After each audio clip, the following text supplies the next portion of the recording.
हिंद बच्चों, देखिए आज जो है कि आप लोग को हम अर्थ के बारे में बता रहे हैं ना, यानी क्या पृथ्वी है ना। ध्यान दीजिएगा, सबसे पहले तो बच्चे के लिए क्लैपिंग करें जो कि अर्थ को जो है कलर करके बनाया है। सारे बच्चे के लिए क्लैपिंग करें। ये ध्यान दीजिएगा, अर्थ जो और भी है ब्राउन कलर है लेकिन बच्चे बनाए हैं, ठीक है ना। अब इसको समझिए, पर पृथ्वी जो है हमारे जो सूर्य से ये तीसरा स्थान पर है ना।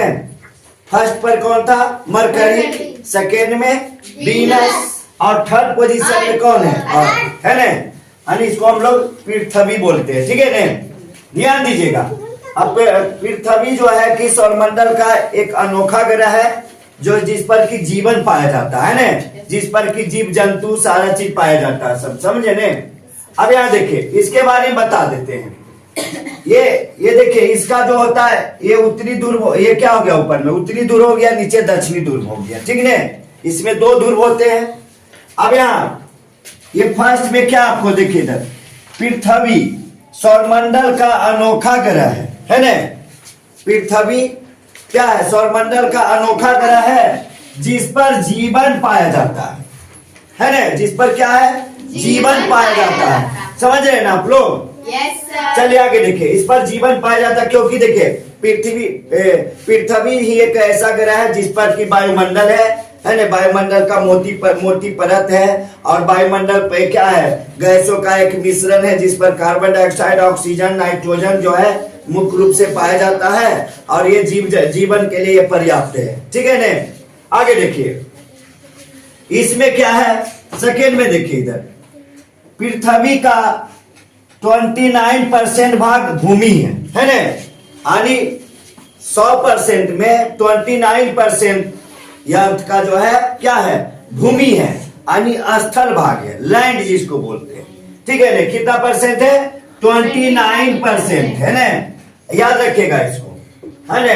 और आगे देखिए, इसमें पृथ्वी का 71% भाग में क्या है? जल है ना। स्थल भाग हो गया क्या? 29% और जल भाग क्या हो गया? जलीय भाग क्या हो गया? 71% है ना। 71% क्या है? जलीय भाग है, ठीक है ना, यानी जल है। 70 देखिए, ये जो ब्लू कलर का दिख रहा है, नीला कलर का, ये सब जल है। ग्रीन कलर से जो है स्थल है, ठीक है ना। आगे देखिए, और ब्राउन भी रहता है, कहीं कहीं माउंटेन है, रेगिस्तान है, इस तरह के है, समझिए ने।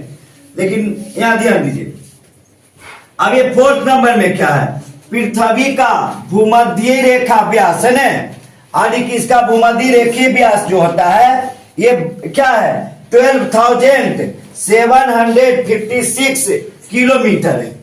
समझिए बात को, ये भूमध्य जैसे इधर से पूरा है ना, ये हो गया क्या? 12,756 किलोमीटर इसका क्या है? भूमध्य रेखीय व्यास है ना। भूमध्य रेखीय व्यास क्या है इसका?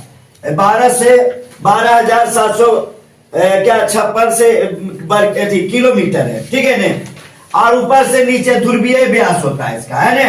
ये क्या हो गया? ध्रुवीय व्यास। यहाँ देखिए, ध्रुवीय व्यास इसका जो हो गया, ये क्या हो गया? 12,714 यानी 12,740 किलोमीटर। ये क्या हो गया? ये ध्रुवीय व्यास ऊपर से नीचे, है ना।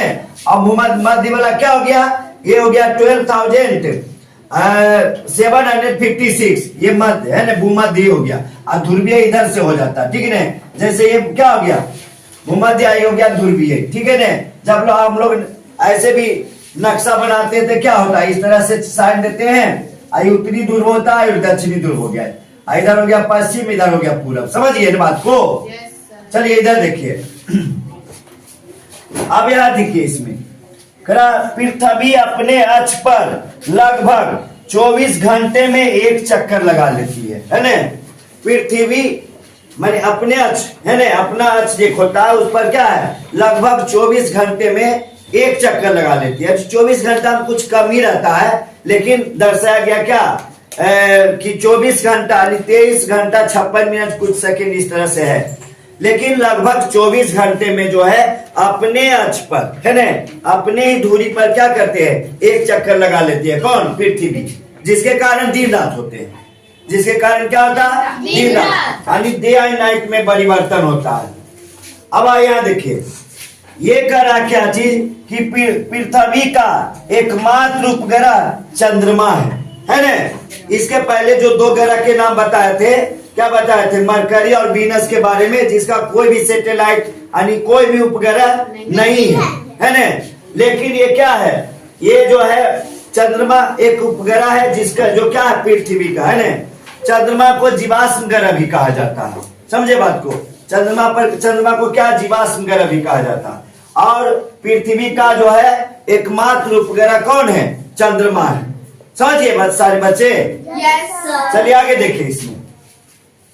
अब यहाँ क्या है इसमें देखिए इसको, पृथ्वी से चंद्रमा की दूरी 3,84,365 किलोमीटर है। समझिए ने, यानी क्या पृथ्वी और चंद्रमा का जो बीच का दूरी है वो क्या है, 3,84,365 किलोमीटर है। समझे बात को, ये इसका चंद्रमा और पृथ्वी के बीच की दूरी, समझिए ने। अब यहां देखिए, ग्रह पृथ्वी पश्चिमा सबसे बड़ा ग्रह है और सूर्य से तीसरा सबसे निकट का ग्रह है ना। पृथ्वी क्या है, 8 प्लैनेट में से 5वां स्थान पर है ना। यानी बड़ा में क्या है, 5वां है पृथ्वी है ना। पृथ्वी का नंबर क्या होता है, जैसे कि मान के चलो क्या घर में होता है ना, 4 भाई बहन होते हैं ना, तो बड़ छोट मांझी इस तरह से होता है ना।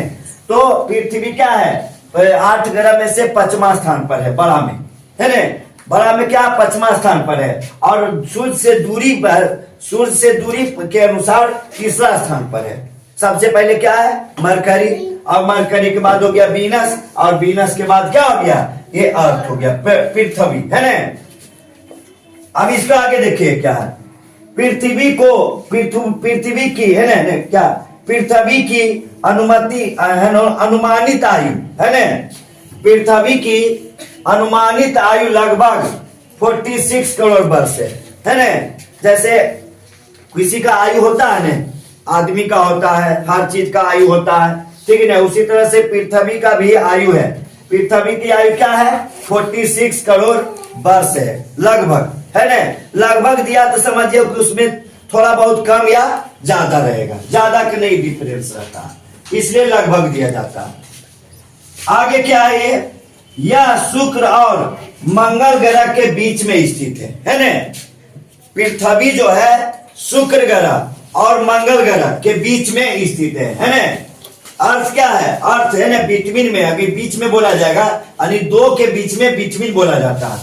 तो वीनस और मार्स के बिटवीन में कौन है, अर्थ है ना। यानी पृथ्वी क्या है, शुक्र और मंगल के बीच में है, ठीक है। अब ये आगे इसका क्या है, पृथ्वी आकार और बनावट में शुक्र ग्रह के समान है ना। क्या है देखिए, इसलिए कल भी बताए थे कि शुक्र को पृथ्वी की बहन कहा जाता है, क्योंकि पृथ्वी और शुक्र का जो है बनावट दोनों का क्या है, आकार मिलता जुलता है। समझिए ने, पृथ्वी का और क्या है, शुक्र का, यानी अर्थ और वीनस का दोनों का आकार क्या है, मिलता जुलता है, वजन भी लगभग मिलता जुलता है। तो क्या है, ये जो है देखिए क्या, आकार और बनावट और आकार दोनों मिलता जुलता है, किससे, वीनस शुक्र से। इसलिए इसको पृथ्वी और शुक्र को जुड़वा ग्रह कहते हैं, और पृथ्वी की बहन शुक्र को, शुक्र की बहन पृथ्वी को कहते हैं। इस तरह से बोल सकते हैं। देखिए इधर, पृथ्वी जो है अपने अक्ष पर पश्चिम से पूरब घूमते हैं ना, पश्चिम से पूरब, पश्चिम से शुरू होता है, पूरब की ओर घूमता है ना। पृथ्वी क्या है, पृथ्वी पश्चिम से पूरब की ओर अपने अक्ष पर घूमती है ना। किस दिशा से, पश्चिम से पूरब। याद रखिएगा, आपको पूछेगा कि पृथ्वी किस तरह से घूमती है, तो पश्चिम से पूरब। अब आगे देखिए, पृथ्वी को नीला ग्रह कहा जाता है ना। पृथ्वी को क्या कहा जाता है, नीला ग्रह। समझिए ने, क्योंकि पृथ्वी पर क्या है, जल की मात्रा बहुत है ना। इसलिए क्या है, जब आकाश से देखेंगे पृथ्वी को क्या है, तो नीला दिखेगा, है ना। अब देखिए, क्योंकि पानी की उपस्थिति से कुछ प्रकीर्णन होता है। और एक बात और है, पृथ्वी जब हम लोग पृथ्वी पर से आकाश को देखते तो आकाश नीला दिखता है ने, और जब पृथ्वी पर से हट के देखेंगे, जैसे एरोप्लेन के जितना ऊंचाई पर उड़ता है उसके ऊपर से देखेंगे ने तो पृथ्वी आकाश पूरा काला दिखता है ने। दो क्वेश्चन इसमें समझिए। अगर कहेगा क्या कि अंतरिक्ष से यानी आकाश से पृथ्वी कैसा दिखता है तो नीला है ने, और पृथ्वी पर से आकाश कैसा दिखता है तो भी देखो नीला दिखता है, बादल जो भी रहता है। लेकिन जब पृथ्वी पर से कुछ ऊंचाई जैसे एरोप्लेन वगैरह जाता है उतना ऊंचा पर से आकाश को देखेंगे क्या दिखेगा? काला। आकाश क्या दिखता है? काला। समझिए बात को। तो इन सभी चीजों को ध्यान से समझ लीजिए। आप लोग को समझ में आ गया ने? Yes sir. और आप लोग भी वीडियो को ज्यादा लाइक शेयर एंड सब्सक्राइब करें। धन्यवाद।